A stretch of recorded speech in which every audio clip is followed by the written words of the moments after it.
Hello friends, welcome back to my new video. और आज मैं आपके लिए इस वीडियो में नेक्स्ट योजना लेकर आई हूँ, इंदिरा रसोई योजना। देखिए, इंदिरा रसोई योजना जो है इसकी शुरुआत 20 अगस्त 2020 को हुई थी। इसको याद कैसे रखेंगे? 2020 यानी कि 2020 में इसकी शुरुआत हुई थी। 2020 में इसकी शुरुआत हुई थी। ठीक है, तो 2020 याद रखना है क्योंकि वो ऑप्शन में हो सकता है या 19 दे दे या कुछ भी पीछे का ईयर चेंज कर दे। ठीक है ना, तो 20 अगस्त 2020 को इसकी शुरुआत हुई थी। इसकी थीम क्या है? कोई भूखा ना सोए। वैसे सबको पता है इसकी थीम क्या है, कोई भूखा ना सोए।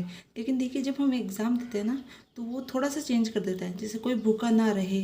ठीक है ना, कोई भूखा ना रहे, ऐसा कोई भी पीछे का वर्ड चेंज कर देता है। और हम क्या करते हैं, आगे का देखते हैं, कोई भूखा ना इतना देखते हैं और हम उस पर टूट पड़ते हैं। ठीक है, तो इससे हमारा क्वेश्चन क्या हो जाता है? गलत हो जाता है। तो आपको याद रखना है कि शुरुआत इसको 20 अगस्त 2020 को, और थीम इसकी क्या है? कोई भूखा ना सोए। ठीक है, सबसे बड़ी बात है नोडल एजेंसी, यानी कि इसका नोडल विभाग क्या है, ये आपको याद होना चाहिए। ठीक है, नोडल विभाग सबसे इंपॉर्टेंट है। मैं आपको जितनी भी योजनाएं करवाऊंगी उसके जिसके भी नोडल विभाग बताऊंगी वो आपको याद रखने हैं। ठीक है, इसका नोडल विभाग क्या है? स्वायत्त शासन विभाग। कौन सा है? स्वायत्त शासन विभाग इसकी नोडल एजेंसी है। ठीक है, भारत सरकार के जो स्वायत्त शासन विभाग है इसकी नोडल एजेंसी है। अब ये इंदिरा रसोई योजना जो है हमारे राजस्थान में किसकी तर्ज पर स्टार्ट हुई? तो देखिए, सबसे पहले तमिलनाडु के अंदर एक अम्मा कैंटीन चलती थी। कौन सी कैंटीन? अम्मा कैंटीन चलती थी। ठीक है, उसकी तर्ज के ऊपर भारत सरकार, भाजपा सरकार जो थी इससे पहले, उसने अन्नपूर्णा रसोई योजना शुरू की थी। कौन सी? अन्नपूर्णा रसोई योजना उसने शुरू की। और इसी अन्नपूर्णा रसोई योजना का नाम बदलकर क्या कर दिया?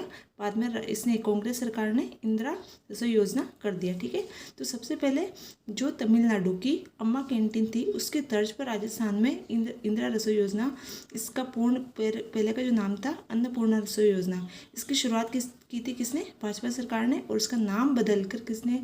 कांग्रेस सरकार ने क्या कर दिया? इंदिरा रसोई योजना। ठीक है, अब देखिए इसमें और इसमें क्या फ़र्क है।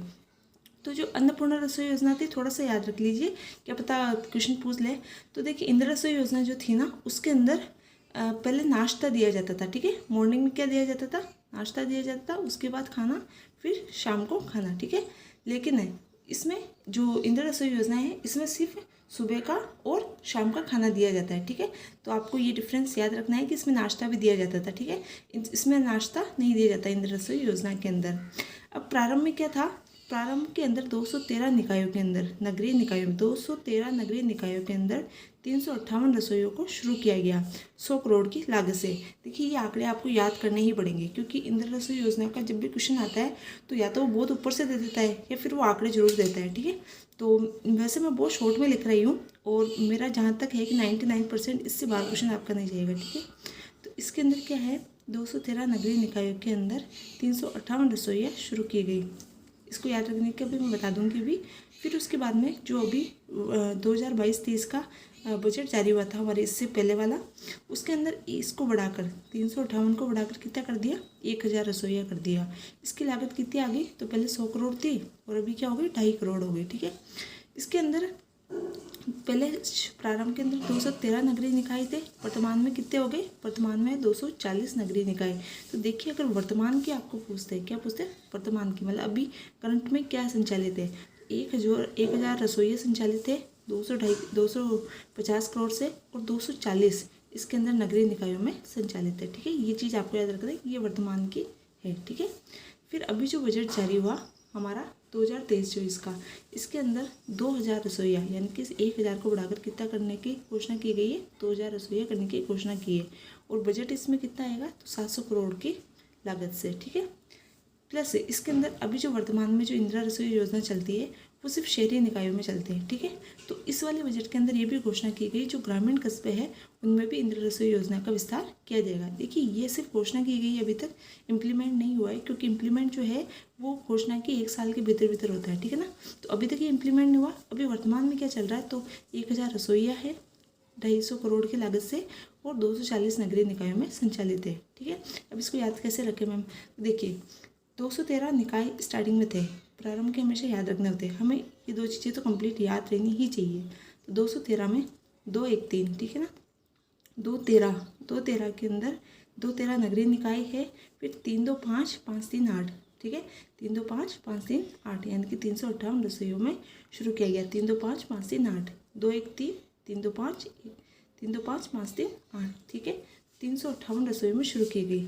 अब अगर नेक्स्ट अगर घोषणा करेंगे तो इसको क्या कर देंगे, इसको डबल करेंगे, डबल से थोड़ा सा ज़्यादा करेंगे, ठीक है ना। तो पहले 358 रसोइयाँ थी, उसको हमने एग्रीगेट करके 1000 कर दिया। कितना कर दिया, 1000 कर दिया, ठीक है। 1000 रसोइयाँ, 1000 रसोइयाँ संचालित है। पहले 100 करोड़ था, उसका डबल करके उसमें 50 और मिला दिए, तो 100 से 200 और फिर 50 करके 250 करोड़ की लागत से इसको अभी संचालित है। पहले 213 निकायों में थी, अभी उसको 240 कर दिया है। 13 40 13 40, ठीक है। तो 213 नगरीय निकायों में थी, वर्तमान में 240। पहले 358 थी, 3 2 5 5 3 8, वर्तमान में 1000 कर दिया। 100 था, उसका डबल करके 50 ऐड कर दिए 250 करोड़ की लागत से। इसको भी डबल कर दिया अभी घोषणा के अंदर, तो 1000 का तो 2000 कर दिया, ठीक है। और इसको भी डबल कर दिया, ठीक है ना। तो 250 से सीधा 700 कर दिया, 250 से सीधा 700 कर दिया, ठीक है ना। 250 का डबल करेंगे तो कितने हुआ, 500, और उसमें 200 और ऐड कर लेना 700 करोड़ की लागत से, ठीक है। और सबसे बड़ी बात कि जो 240 नगरीय निकाय और 1000 रसोइयाँ है, ठीक है ना, इसका पूछ सकते हैं कि कहाँ पर कितनी संचालित होती है। तो देखिए 240 नगरीय निकाय जो है उसके अंदर 10 तो नगर निगम, 10 जो है वो तो नगर निगम में, 36 नगर परिषद में और 194 नगर पालिका के अंदर, ठीक है ना। ये क्या है, ये नगरीय निकाय है, यानी कि 10 तो नगरीय, जो नगरीय निकाय 240 है उसमें से 10 तो नगर निगम के हैं नगरीय निकाय, 36 नगर परिषद के हैं और 194 नगर पालिका के हैं, ठीक है।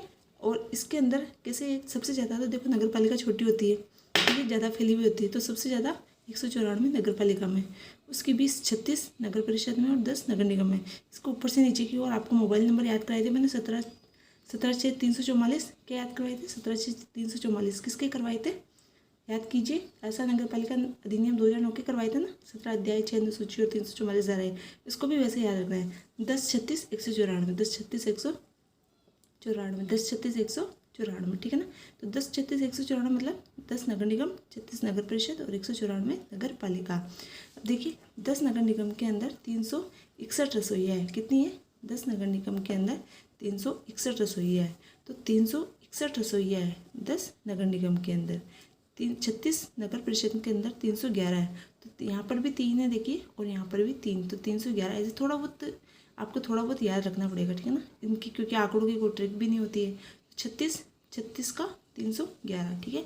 194 है तो इसको 428 याद रखना है कि इनके अंदर 10 नगर निगम में 361 रसोइयाँ, 36 के अंदर 311 और 194 के अंदर 428 रसोइयाँ संचालित है, ठीक है। ये वर्तमान की है, ठीक है ना, ये वर्तमान की है। तो आपको ये और सेम चीज़, मतलब ये चीज़ मैंने यहाँ लिख दी है, तो ये तो आपको बिल्कुल मोस्ट इम्पोर्टेंट याद रखना ही है, ठीक है ना, ये तो आपको याद रखना ही है। बाकी ये क्योंकि अभी घोषणा हुई तो पूछ सकते ही है, तो ये तो ज़्यादा डिफिकल्ट नहीं है कि 200 1000 से करके 2000 कर दिया और 250 से करके 700 कर दिया, तो ये इतना टफ नहीं है। और जो शुरुआत हुई है वो आपसे पूछ सकते हैं, ठीक है। अब नेक्स्ट हम देखते हैं, तो देखिए थालियों की संख्या प्रतिदिन कितनी होगी, यानी कि थालियों की संख्या प्रतिदिन कितनी होगी। तो देखिए जो नगर निगम है, ठीक है, जो नगर निगम है शीर्ष संस्थान, वहाँ पर 200 थालियाँ लंच में और 200 थालियाँ डिनर के अंदर, यानी कि 200 सुबह और 200 शाम को। नगर परिषद के अंदर 100 सुबह 100 शाम को, इस दोनों में तो सेम है, याद रखने की आवश्यकता ही नहीं है आपको। 200 और 100 दो आंकड़े याद रखने हैं, क्योंकि नगर निगम शीर्ष है तो 200 याद रखना है और बाकी दोनों छोटे छोटे हैं तो 100 थालियाँ आपको याद रखनी है। अब इसमें देखिए, वैसे मैं जो ये लेकर आई हूँ ना, ये अब तक का अपडेट है, ठीक है ना, इसमें अभी तक इससे अलावा कोई चेंज ही नहीं है। तो जितना भी जो भी अपडेट हुए वो भी मैंने इसमें इंक्लूड कर लिया है। देखिए इसमें पहले 300 था, 300 थाली सुबह 300 शाम को, तो पहले 300 इसकी संख्या थी, वर्तमान में 200 है, ठीक है, ये याद रखना है। इनमें 100 की जगह यहाँ पर पहले 150 था, कितना था, 150, मैंने इसको अपडेट कर दिया है, तो अभी वर्तमान में कितनी है, 100 है। आपको ये अपडेट याद रखना है, ठीक है। पूर्व में ये थी, हो सकता है पूछ ले कि पूर्व में कितनी थी, तो आपको याद रखना है पूर्व में 300 थी और फिर उसके आधी 150 थी, और वर्तमान में 200 और 100 के अंदर है, ठीक है। अब एक चीज़ क्या याद रखनी है, मेन्यू क्या होगा, तो मेन्यू आप सबको पता है, कोई दूसरी बात नहीं है इसमें, ठीक है ना। मेन्यू तो हम सबको याद रहेगा इस चीज़ का, 100 ग्राम दाल होगी, 100 ग्राम सब्जी होगी और 250 ग्राम चपाती होगी, और इसके साथ में अचार दिया जाएगा।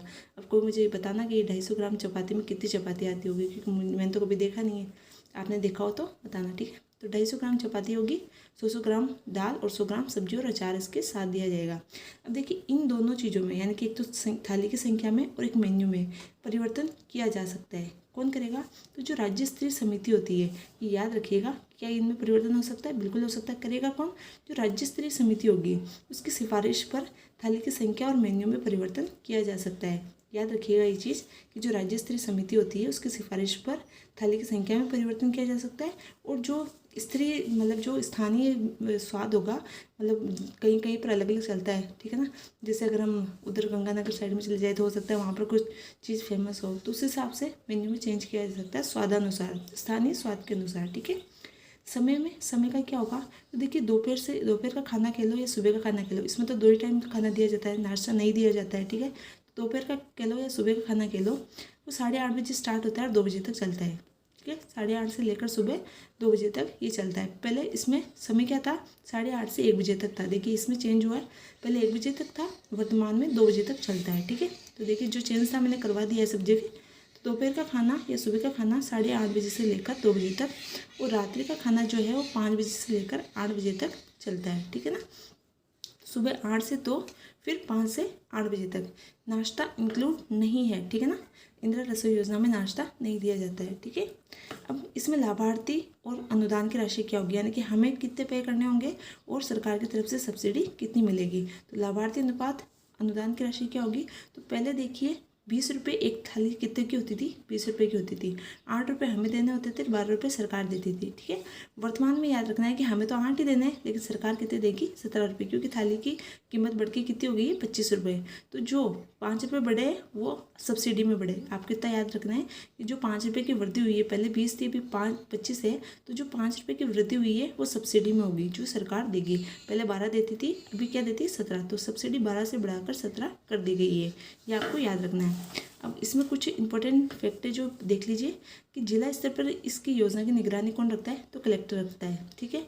और खाने बनाने का जो स्थान है वो कहाँ हो सकता है? तो कोई भी सरकारी भवन हो सकता है, या जो NGOs होते हैं उनके भवनों का भी इस्तेमाल किया जा सकता है, ठीक है। प्रत्येक इंदिरा रसोई योजना के लिए एक मुश्त राशि 5 लाख रुपये आधारभूत और 3 लाख रुपये प्रतिवर्ष आवर्ती जमा की जाती है, ठीक है ना। ये याद भी रखो तो ठीक है, नहीं तो इतना ज़्यादा इंपॉर्टेंट नहीं है, फिर भी था उसमें तो मैंने ले लिया नोट।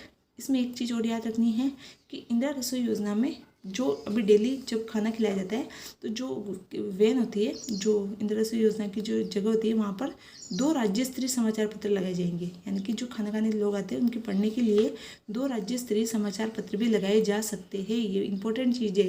देखिए वहाँ पर अगर ऑप्शन में आ गया तो बहुत सारे लोग जिन्होंने नहीं पढ़ा होगा वो सोचेंगे यार खाना खिला रहे हैं तो वहाँ पर समाचार पत्र का क्या मतलब, ठीक है ना। तो हो सकता है वो इसको गलत कर दे। आपको याद रखना है कि वर्तमान में 1 अगस्त 2022 से ये स्वीकृति दी गई कि 2 राज्य स्तरीय समाचार पत्र लगाए जा सकते हैं, और एक IT एक्सपर्ट और एक कंप्यूटर ऑपरेटर भी रखा जा सकता है। जो जैसे कैमरे वगैरह लगते हैं ना वहाँ पर इंदिरा रसोई योजना में कैमरे वगैरह लगते हैं, या उनके जो भी अकाउंटिंग वगैरह का काम होता है, तो उसके लिए जो इंदिरा रसोई योजना का संचालक है वो एक IT एक्सपर्ट रख सकता है और एक कंप्यूटर ऑपरेटर भी रख सकता है। उसको भी सरकार की तरफ से अनुदान दिया जाएगा, ठीक है। इंदिरा रसोई योजना के अंदर कार्य करने वाले जो कर्मचारी होते हैं या जो संस्थाएं होती है या जो अधिकारी होते हैं उनको भी प्रोत्साहन समय समय पर प्रोत्साहन राशि दी जाती है। तो क्या राशि दी जाती है वो एक बार देख लेते हैं, हो सकता है इसमें से क्वेश्चन आ जाए। तो देखिए राज्य स्तर पर जो नंबर प्रथम स्थान पर आने वाला है उसको 21,000 रुपये, सेकेंड वाले को 15 और थर्ड वाले को 11,000 रुपये दिए जाते हैं। इसी इन 3 आंकड़ों के अंदर से आपको तीनों याद रखना है। एक तो राज्य स्तर होगा, एक उसके नीचे संभाग स्तर होगा, फिर जिला स्तर होगा। तो देखिए राज्य स्तर में प्रथम को 21,000 रुपये, संभाग स्तर वाले के प्रथम को 15,000 रुपये और जिला स्तर के प्रथम वाले को 11,000 रुपये। आपको ये 3 आंकड़े याद रखने, ठीक है ना। ये तीनों आंकड़े आपको याद रखने हैं। अगर आप ये 3 याद कर लेते ना, जैसे आपने इसका प्रथम याद कर लिया, याद आपको तीनों करना है, ठीक है ना। इसका प्रथम याद कर लिया तो आपको पता है सेकंड वाले को नीचे वाले का जो होगा फर्स्ट वो यहाँ का सेकंड हो जाएगा, और जो थर्ड वाले का होगा वो यहाँ का थर्ड हो जाएगा, ठीक है ना। तो 21,000 रुपये प्रथम को, यहाँ पर संभाग स्तर वाले को 15,000 रुपये प्रथम, फिर ये 11,000 रुपये इस पर सेकेंड नंबर पर आ जाएंगे, फिर 5,000 रुपये। तो इजी है, आपको बस फर्स्ट वाला याद रखना है कि 21,000 रुपये, संभाग स्तर पर 15,000 रुपये और जिला स्तर पर 11,000 रुपये दिए जाते हैं, ठीक है ना। फिर इसके बाद में आता है कि इस योजना में कोई आर्थिक सहायता करना चाहे तो वो कहाँ कर सकता है, जो मुख्यमंत्री सहायता कोष होता है उसमें कर सकता है, या फिर जो इंदिरा रसोई का अकाउंट होता है उसके अंदर वो अपनी सहायता राशि जमा करा सकता है। ठीक है, कोई भी औद्योगिक या व्यापारिक संस्थान है, ठीक है ना, वो CSR फंड से, कौन सा फंड है, क्वेश्चन आ सकता है ये कि जो औद्योगिक या व्यापारिक संस्थान है वो किस प्रकार सहयोग करते हैं, तो जो उनका जो CSR फंड होता है उससे वो सहयोग कर सकते हैं। और ये जो संस्थान होते हैं वो एक या उससे अधिक इंदिरा रसोई योजना के संपूर्ण संचालन का उत्तरदायित्व ले सकते हैं। किसका संपूर्ण उत्तरदायित्व ले सकते हैं। इंदिरा रसोई योजना में आप अपने परिजनों की जो वर्षगांठ होती है, जन्मोत्सव होता है, या फिर कोई भी अन्य उपलक्ष्य के अंदर दोपहर, रात्रि या दोनों समय का भोजन करवा सकते हैं। जैसे मुख्यमंत्री के 71वें जन्मदिन जो था 3 मई को पिछले साल, ठीक है 3 मई को, उस पर सुभाष गर्ग जो था उसने जयपुर के अंदर दोनों समय का भोजन करवाया। और अंतर्राष्ट्रीय महिला दिवस जो 8 मार्च को मनाया गया उसमें भी दोनों समय का भोजन करवाया गया। ठीक है, तो ये चीज़ आपको याद रखना है कि मान लीजिए आपका कोई फंक्शन है, ठीक है ना, और आप लोगों को खाना खिलाना चाहते हैं तो आप इंदिरा रसोई योजना के माध्यम से उसका संपूर्ण, जैसे 25 रुपये पूरा है तो 25 रुपये पर व्यक्ति के हिसाब से पे करके आप जितने चाहिए लोगों को अपना खाना खिला सकते हैं। उसके लिए आपको ऐसे सर्टिफिकेट दिया जाएगा जिसमें नाम दिया जाएगा कि फला फला व्यक्ति इस उपलक्ष्य के ऊपर भोजन करवा रहा है। ठीक है ना, तो ऐसे एक कार्ड दिया जाता है और वो बैनर लगाया जाता है वहाँ पर, तो उस प्रकार से आप अपना सहयोग दे सकते हैं। तो ये थी हमारी इंदिरा रसोई योजना।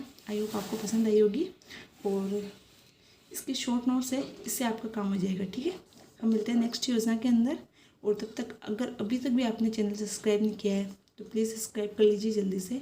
और वीडियो पसंद आते हैं तो इनको लाइक कीजिए, कंजूसी मत किया कीजिए। ठीक है, लाइक कीजिए और शेयर भी कीजिए अपने दोस्तों के साथ। ठीक है, थैंक यू।